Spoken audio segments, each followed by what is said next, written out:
चांद ग्रहण 2023 कब होगा? तमाम तफसीलात जानिए इस वीडियो में।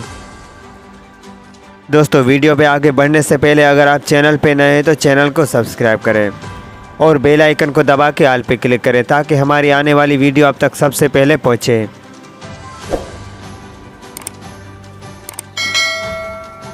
जी हाँ दोस्तों, चांद ग्रहण एक कुदरती वाक़या है जो उस वक्त होता है जब चांद ज़मीन के साए से गुज़रता है। इस मज़मून में हम पाकिस्तान में चांद ग्रहण के वक्त और अहमियत पर बात करेंगे। दोस्तों, पाकिस्तान में चांद ग्रहण 2023 की तारीख 5 था 6 मई और 28 था 29 अक्टूबर 2023 है।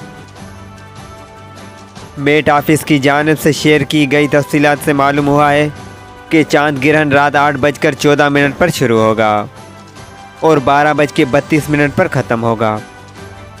बेहतरीन ग्रहण रात 10:23 पर होगा। पाकिस्तान में आने वाला चांद ग्रहण 28 और 29 अक्टूबर 2023 को मुतवक्के है।